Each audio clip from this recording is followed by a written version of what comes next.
Good morning everyone. Today's topic is Kepler's law of planetary motion. Okay.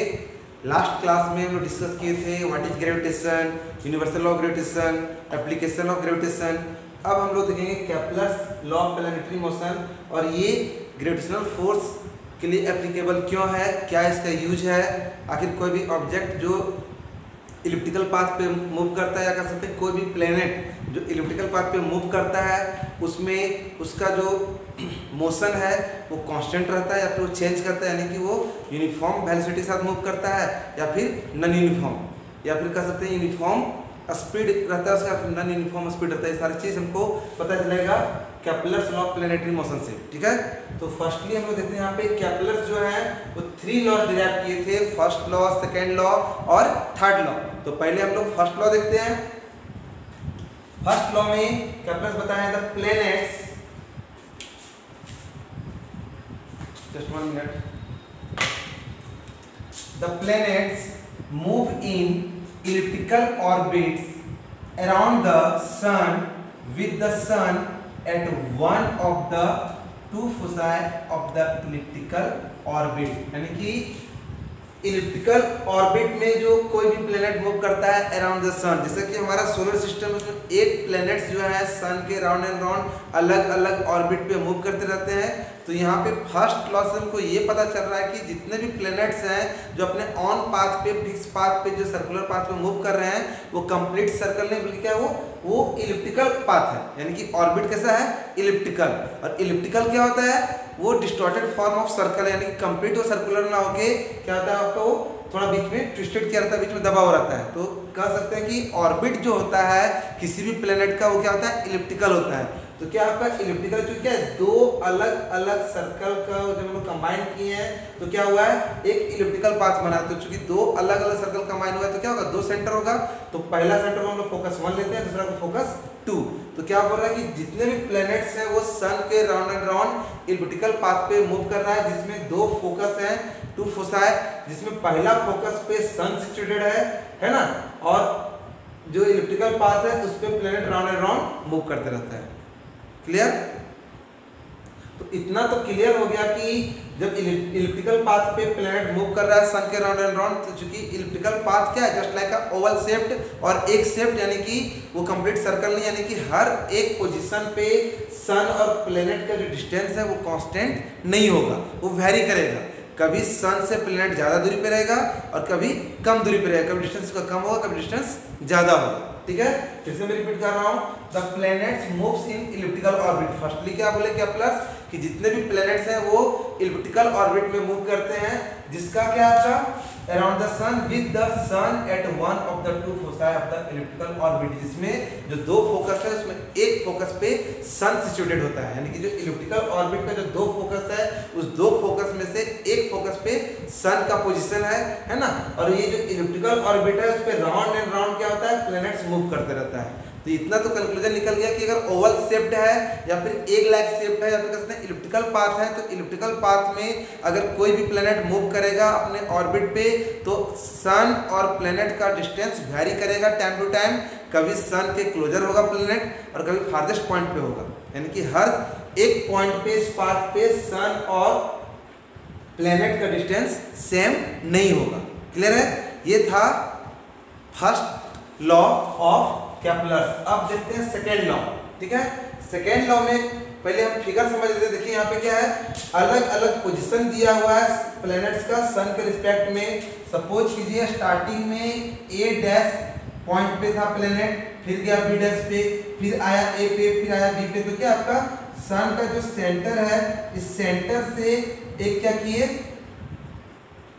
Path को clear किए, C B dash और सी ए dash, या बोल सकते हैं ये जो सर्कल बन रहा है ये हो जाएगा सी ए डैश बी डैश, ये कंप्लीट। और इधर फिर जो पोजीशन ये हो जाएगा सी ए बी, है ना। तो यहाँ भी साफ दिख रहा है कि जब इस पॉइंट पे प्लैनेट है तो क्या है, इसका पोजीशन सन के रिस्पेक्ट में काफी नजदीक है, नियर, यानी कि सन और प्लैनेट का डिस्टेंस काफी कम है। बट जब इस पॉइंट पे है तो कह सकते हैं कि सन और प्लैनेट के बीच का डिस्टेंस काफी ज्यादा है, यानी कि ये हो गया फारदेस्ट पॉइंट और ये हो गया नियरेस्ट पॉइंट, है ना। तो क्या है देखिए, each planet revolves around the sun in such a way that the line joining the planet to the sun sweeps over equal areas in equal interval of time. That means अगर A dash से B dash जाने में suppose कीजिए कि time t लगे और फिर A से B जाने में भी टाइम t लगे, तो ये जो शेडेड एरिया है C A dash B dash, ये किसके इक्वल होगा? C A B के इक्वल होगा। तो यहाँ तो साफ पता चल रहा है कि C A डैश जो है वो C A से बड़ा है, फिर जो C B डैश है वो भी C B से बड़ा है। लेकिन यहाँ पे जो A डैश B डैश जो डिस्टेंस ट्रेवल किया है ये कम है, बट A B जो डिस्टेंस है वो ज्यादा है। यानी कि सेम टाइम इंटरवल में इस कंडीशन में यहाँ पे जब A डैश से B डैश गया तो कम डिस्टेंस कवर किया, बट जब A से B जा रहा है तो ज्यादा डिस्टेंस कवर कर रहा है। तो आखिर ये जो ट्रायंगल बन रहा है CAB, फिर जो ट्रायंगल बन रहा है CA डैश B डैश, ये दोनों का एरिया इक्वल कैसे हुआ? तो देखिए ओवरऑल देखा जाए तो जब CA डैश यहाँ पे बड़ा है लेकिन CA छोटा है, CB डैश बड़ा है लेकिन CB क्या है? छोटा है। लेकिन A डैश B डैश छोटा है बट AB बड़ा है। तो तीनों जो साइड्स है दोनों अलग अलग ट्रायंगल का। यहाँ पे अगर बात करें first triangle CA dash B dash का, तो इसमें क्या है? लॉन्गर साइड से CA डैश और CB डैश, लेकिन A dash B dash side छोटा है। लेकिन यहाँ पे अगर बात करें ट्रायंगल CAB जो फॉर्म हो रहा है, तो इसमें जो CA और CB तो छोटा है लेकिन AB क्या है? बड़ा है। तो ओवरऑल जो इसका एरिया जो इंक्लोज कर रहा है CA डैश B डैश और जो एरिया इंक्लोज कर रहा है CAB, ये दोनों ही इक्वल है। इसका मतलब ये हुआ कि जब सेम इंटरवल ऑफ टाइम में A डैश से B डैश गया, जो कि डिस्टेंस साफ देखने में पता चल रहा है छोटा है, लेकिन फिर जब A से B पॉइंट में गया तब भी टाइम t ही लगा लेकिन ज्यादा डिस्टेंस कवर किया। यानी कि इससे ये कंक्लूजन निकल रहा है कि जब कोई प्लेनेट अपने इलिप्टिकल पाथ पे, इलिप्टिकल ऑर्बिट पे सन के अराउंड मूव करता है तो हर एक पोजीशन पे उसका जो स्पीड है वो सेम नहीं होता है। तो यहाँ पे क्या देखने को मिल रहा है कि जब फारदेस्ट पॉइंट पे प्लेनेट था, ये भी क्या प्लेनेट का ही पोजीशन है, जब फारदेस्ट पॉइंट पे प्लेनेट था उस टाइम में इसका स्पीड कम था, किसका? प्लेनेट का। लेकिन जब प्लेनेट आ गया सन के नियरेस्ट पॉइंट पे तो इसका स्पीड इंक्रीज कर दिया। Then what is the relation between this phenomena and gravitational force? I will clear it. Okay, यहाँ देखिए हम लोग जो यूनिवर्सल लॉ ऑफ ग्रेविटेशन पढ़े थे उसमें क्या पढ़े थे कि जब दो ऑब्जेक्ट या दो बॉडी के बीच का डिस्टेंस कम होगा तो दोनों के बीच का जो फोर्स ऑफ ग्रेविटेशन होगा वो क्या होगा? ज़्यादा होगा। लेकिन अगर दो बॉडी और ऑब्जेक्ट के बीच का अगर डिस्टेंस ज़्यादा होगा तो ग्रेविटेशनल फोर्स कम होगा। ठीक है, तो यहाँ पे अगर हम बात करें सन जब क्या फारदेस्ट पॉइंट पे प्लेनेट है तो डिस्टेंस काफ़ी दूर है, जिस कारण से दोनों के बीच का ग्रेविटेशनल पुल क्या है? काफ़ी कम है।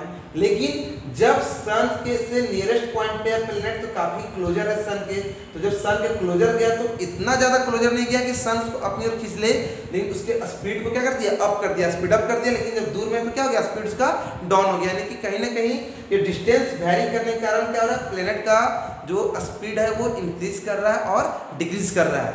तो ये जो वेलोसिटी जो है प्लेनेट का in the different position around the sun in their respective elliptical orbit, ये वेलोसिटी क्या कहलाएगा? एरियल वेलोसिटी कहलाएगा। और ये जो शेडेड रीजन है एरिया है ना, ये जो एरिया है CA डैश B डैश और ये जो एरिया है CAB, ये दोनों क्या होगा? इक्वल होगा। तो ये सेकेंड जो लॉ है इससे यही क्लियर हुआ कि सन के अराउंड जब कोई भी प्लेनेट मूव कर रहा है तो क्या है? प्लैनेट्स का जो एवरेज स्पीड आप बोलिए, फिर स्पीड आप बोलिए, एवरेज नहीं बोलेंगे, स्पीड जो होगा वो कांस्टेंट नहीं होगा, वेलोसिटी कांस्टेंट नहीं होगा। अलग अलग पॉइंट पे जो स्पीड या वेलोसिटी आप बोल सकते हो किसी भी प्लैनेट का इलिप्टिकल पाथ पे जो होगा वो वेरी करेगा। जब फारदेस्ट पॉइंट पे होगा तो उसका स्पीड मिनिमम होगा और जब नियरेस्ट पॉइंट पे होगा तो उसका स्पीड मैक्सिमम होगा। यानी कि जब सन से डिस्टेंस प्लैनेट का ज़्यादा होगा तब प्लैनेट का स्पीड कम होगा और जब सन से प्लैनेट का डिस्टेंस कम होगा तब प्लैनेट का स्पीड ज़्यादा होगा। तो ये कंक्लूजन निकल गया कि जब भी कोई प्लैनेट इलिप्टिकल पाथ पे अपने ऑर्बिट पे मूव करता है तो उसका वेलोसिटी कांस्टेंट नहीं होता है, उसका स्पीड कांस्टेंट नहीं होता है। क्लियर है? अब हम लोग आते हैं थर्ड लॉ पे। थर्ड लॉ में क्या है, the cube of mean distance of a planet from the sun is directly proportional to the square of the time it takes to move around the sun. अब simple सब यहाँ पे हम लोग दोनों फिगर से देख रहे हैं क्या कि चूंकि ये कंप्लीट सर्कल नहीं है तो क्या कहीं पे रेडियस बड़ा है कहीं पे रेडियस छोटा है, तो हम लोग क्या करते हैं मीन डिस्टेंस निकालते हैं सन और प्लेनेट के बीच में, यानी कि average distance between sun and planet क्या होगा उसको क्या बोलेंगे, mean distance between sun and planet, है ना। चूंकि यहाँ पे मीन हमको इसलिए लेना पड़ रहा है क्योंकि अलग अलग पोजीशन पे सन और प्लेनेट का डिस्टेंस वेरी कर रहा है, तो हम लोग क्या करते हैं सारा जो डिस्टेंस होगा सबका सम निकाल के उसका एवरेज निकालेंगे and that distance is known as average और mean distance between sun and planet, ठीक है। So cube of mean distance between sun and planet is directly proportional to a square of the time period of revolution of the planet around the sun, यानी कि सन के round and round move करने में जो time period लगेगा उसका square जो होगा वो सन और प्लेनेट के मीन डिस्टेंस के क्यूब के डायरेक्टली प्रोपोर्शनल होगा, that is R cube is proportional to T square. यहाँ पे आर क्या है, mean distance between sun and planet और टी क्या है, time period of revolution of planet around the sun, यानी कि वन कंप्लीट साइकिल को पूरा करने में जो टाइम लग रहा है किसी प्लेनेट को अराउंड द सन वो क्या है, उसको रिप्रेजेंट किए हैं टी से। तो टाइम पीरियड का स्क्वायर जो है वो cube of mean distance between sun and planet का क्या होगा, डायरेक्टली प्रोपोर्शनल होगा, है ना।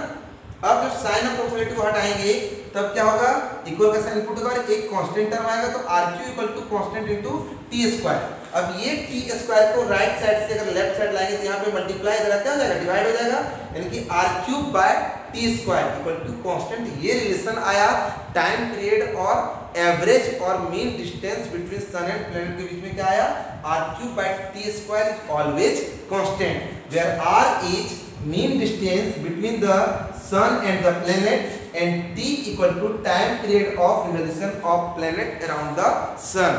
तो इतना तो क्लियर है। केपलर जो 3 लॉ फॉर्म किए थे, Kepler's first law, second law, third law, ये कहीं ना कहीं क्या यूनिवर्सल ऑफ ग्रेविटेशन से डायरेक्ट या इनडायरेक्ट वे में जुड़ा हुआ है और दोनों एक दूसरे को क्या करता है, प्रूफ करता है, ठीक है। तो ये था Kepler's law of planetary motion. इससे हम लोग कंक्लूजन क्या निकला कि जो प्लेनेट जो मूव करता है अपने इलिप्टिकल पाथ पे वो क्या आपका वो जो पाथ है वो इलिप्टिकल है, मैंने पहले ही इलिप्टिकल बोल दिया, ठीक है। जो पाथ जो होता है किसी भी प्लेनेट का अराउंड द सन जो ऑर्बिट होता है वो इलिप्टिकल होता है। Elliptical means not complete circle, distorted form of circle, यानी कि 2 सर्कल का हाफ से ज़्यादा पार्ट जो अटैच किए ऐड किए तो जो पाथ बना जस्ट लाइक अ ओवल शेप और एक शेप, वो क्या है, इलिप्टिकल पाथ है जिसका एक फोकस पे सन का पोजीशन होता है, ठीक है। और क्या हम देखिए कि अगर इक्वल इंटरवल ऑफ टाइम में 2 अलग अलग पोजीशन पे प्लैनेट्स का हम लोग डिस्टेंस कवर जो देख रहे हैं वो क्या है, सेम नहीं है। तो इससे ये कंक्लूजन निकला कि सन के अराउंड जो प्लैनेट्स मूव करता है उसका स्पीड हर समय कांस्टेंट नहीं होता है। और लास्टली हम लोग को क्या रिजल्ट मिला कि चूंकि क्या है इलिप्टिकल पाथ है तो हर जगह पे सेम पोजीशन नहीं होता है, सन और प्लेनेट का डिस्टेंस कभी घटता है कभी बढ़ता है। तो जो एवरेज डिस्टेंस लिए हैं सन और प्लेनेट का, जो मीन डिस्टेंस लिए हैं सन और प्लेनेट का, उसका जो क्यूब होगा वो टाइम पीरियड ऑफ रिवोल्यूशन जो है प्लेनेट का उसका डायरेक्ट स्क्वायर का डायरेक्टली प्रोपोर्शनल होगा, यानी कि हम बोल सकते हैं कि R cube by T square equal to always constant, ठीक है। तो ये टॉपिक खत्म हुआ Kepler's law of planetary motion. इस टॉपिक में कहीं भी आपको कोई प्रॉब्लम लगे तो आप मेरे यूट्यूब चैनल केके एडू के कमेंट बॉक्स में जाके कमेंट करें, और अगर आपको वीडियो पसंद आए तो वीडियो को लाइक करें, ज़्यादा से ज़्यादा शेयर करें, और अब तक आपने मेरे चैनल को सब्सक्राइब नहीं किया तो चैनल को सब्सक्राइब करें, बेल आइकन क्लिक करें ताकि इन फ्यूचर में जो भी वीडियोस अपलोड करूं उसका लिंक आपको डायरेक्टली मिल सके। Okay, thank you very very much, have a nice day, जय हिंद, जय भारत।